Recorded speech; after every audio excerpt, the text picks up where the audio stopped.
বিদ্যুৎ ছাড়া আমাদের আধুনিক জীবন এবং উন্নত বিশ্ব একেবারেই অচল।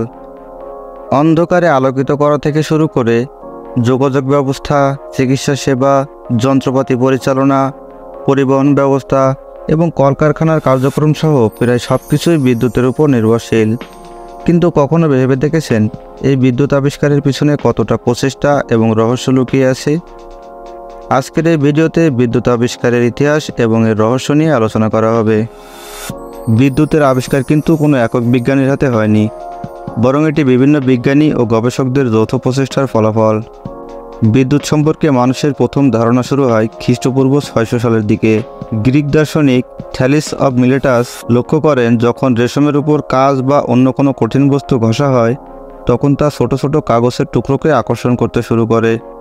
এটাই ছিল স্ট্যাটিক ইলেকট্রিসিটি বা স্থির বিদ্যুতের প্রথম ধারণার সূচনা। কিন্তু তখনকার মানুষ এই রহস্যময় প্রভাবের গুরুত্ব পুরোপুরি বুঝতে পারেনি। এরপর 1600 সালে ব্রিটিশ বিজ্ঞানী উইলিয়াম গিলবার্ট বিদ্যুৎ এবং চুম্বকত্বের মধ্যে পার্থক্য তুলে ধরেন। তার গবেষণার মূল কাজ ছিল ডি ম্যাগনেট, যেখানে তিনি চুম্বকত্বের বৈশিষ্ট্য এবং এর প্রভাব বিশ্লেষণ করেন। এই কাজের মাধ্যমে তিনি প্রথমবারের মতো ইলেকট্রিসিটি শব্দটি ব্যবহার করেন। এই শব্দটি চুম্বকত্ব এবং বিদ্যুৎকে আলাদা প্রাকৃতিক ঘটনা হিসেবে চিহ্নিত করে।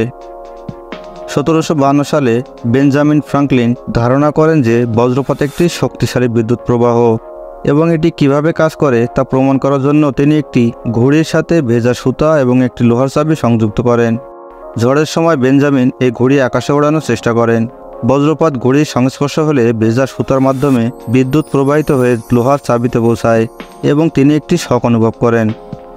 এই পরীক্ষার মাধ্যমে তিনি প্রমাণ করেন যে বজ্রপাত আসলে একটি শক্তিশালী বিদ্যুৎ প্রবাহ। বেঞ্জামিন বিদ্যুৎ সম্পর্কে একটি মৌলিক ধারণা প্রদান করেন এবং বিদ্যুতের প্রকৃতি সম্পর্কে নতুন দৃষ্টিভঙ্গি গড়েন। তিনি সেই মহান বিজ্ঞানী যার ছবি আজও আমেরিকান ডলারে ব্যবহার করা হয়। এরপর 1800 সালে ইতালীয় বিজ্ঞানী আলেসান্দ্রো ভোল্টা প্রথম ব্যাটারি ভোল্টাইক পাইল আবিষ্কার করেন। এই ব্যাটারি ধারাবাহিক বিদ্যুতের একটি সুতীক্ষ্ণ উৎস হিসেবে কাজ করেছিল।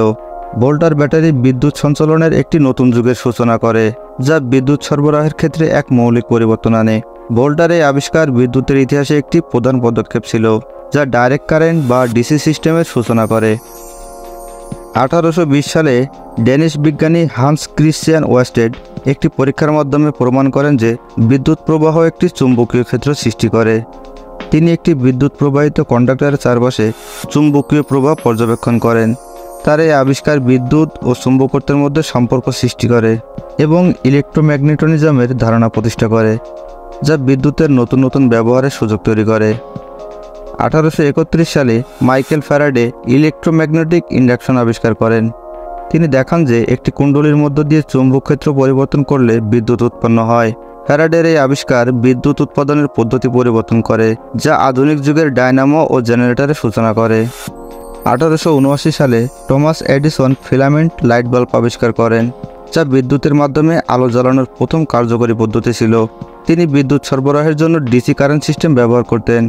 1882 সালে এডিসন নিউ ইয়র্কে প্রথম বাণিজ্যিকভাবে ডিসি কারেন্ট সরবরাহের ব্যবস্থা চালু করেন। এটি শহরগুলোর জন্য বিদ্যুৎ সরবরাহের প্রথম কার্যকরী পদ্ধতি হিসেবে জনপ্রিয়তা লাভ করে। তবে ডিসি সিস্টেমের একটি বড় সীমাবদ্ধতা ছিল, এটি মাত্র 2 থেকে 3 কিলোমিটার দূরত্বে বিদ্যুৎ সরবরাহ করতে সক্ষম ছিল। এর ফলে আরও দূরত্বে বিদ্যুৎ সরবরাহের জন্য একাধিক পাওয়ার প্ল্যান্টের প্রয়োজন হতো, যা ছিল ব্যয়বহুল এবং অকার্যকর। এডিসনের অফিসে কাজ করতেন আরেকজন প্রতিভাবান বিজ্ঞানী নিকোলা টেসলা। টেসলা লক্ষ্য করলেন যে ডিসি সিস্টেমের সীমাবদ্ধতাগুলোকে কাটিয়ে উঠতে হলে আরও উন্নত কোনো পদ্ধতির প্রয়োজন। তখন তিনি অল্টারনেটিভ কারেন্ট বা এসি নামক একটি নতুন ধরনের বিদ্যুৎ সরবরাহের পদ্ধতির কথা ভাবেন, যা অনেক দূরে বিদ্যুৎ সরবরাহ করতে সক্ষম এবং তুলনামূলকভাবে নিরাপদ ছিল। কিন্তু এডিসন এই নতুন পদ্ধতিকে সমর্থন করেননি, কারণ তিনি ডিসি সিস্টেমে প্রচুর বিনিয়োগ করেছিলেন। ফলে টেসলা তার চাকরি ছেড়ে দিয়ে নিজের পরিকল্পনা অনুযায়ী এসি কারেন্ট নিয়ে গবেষণা করেন। 1887 এবং 1888 সালের মধ্যে টেসলা সফলভাবে একটি কার্যকরী এসি মোটর এবং ট্রান্সফরমার ডিজাইন করেন, যা বিদ্যুৎকে অনেক দূরে সঞ্চালনের জন্য উপযুক্ত ছিল। টেসলা তার এসি সিস্টেমকে বাস্তবে রূপ দিতে সক্ষম হন জর্জ ওয়েস্টিংহাউস নামক আরেক বিজ্ঞানীর সহায়তায়। ওয়েস্টিংহাউস টেসলার আবিষ্কারকে সমর্থন করেন এবং এসি সিস্টেমকে বাণিজ্যিকভাবে প্রসারিত করতে সহায়তা করেন। এরপর এসি সিস্টেম বিদ্যুৎ সরবরাহের ক্ষেত্রে বৈপ্লবিক পরিবর্তন আনে এবং আধুনিক বিদ্যুৎ সরবরাহের ভিত্তি স্থাপন করে। আজকের দিনে আমরা যে বিদ্যুৎ ব্যবহার করি সেটা মূলত টেসলার এসি সিস্টেমের ফলাফল। 1901 সালে টেসলা তার সবচেয়ে আকাঙ্ক্ষিত প্রকল্প ওয়ার্ডেনক্লিফ টাওয়ার নির্মাণের কাজ শুরু করেন। তার লক্ষ্য ছিল বিশ্বব্যাপী তারবিহীন বিদ্যুৎ সরবরাহের ব্যবস্থা তৈরি করা। নিউ ইয়র্কের লং আইল্যান্ডে নির্মিত এই টাওয়ারটি ছিল টেসলার যুগান্তকারী ধারণার বাস্তবায়ন। কিন্তু অর্থনৈতিক সংকট, প্রযুক্তিগত সীমাবদ্ধতা এবং অন্যান্য রাজনৈতিক বাধার কারণে এই প্রকল্পটি আর সফল হয়নি এবং এটি একটি অমীমাংসিত রহস্য হিসেবে রয়ে গেছে। এরপর ধীরে ধীরে মানুষ পৃথিবীতে বিদ্যুতের প্রয়োজনীয়তা অনুধাবন করতে শুরু করে। এর ফলে বিদ্যুতের উৎপাদন এবং সরবরাহের প্রযুক্তিতে অগ্রগতি শুরু হয়। আশা করি এই ভিডিওটি আপনাদের বিদ্যুতের সম্পূর্ণ ইতিহাস সম্পর্কে একটা ধারণা দিয়েছে। আজকের ভিডিও এখানে শেষ করছি।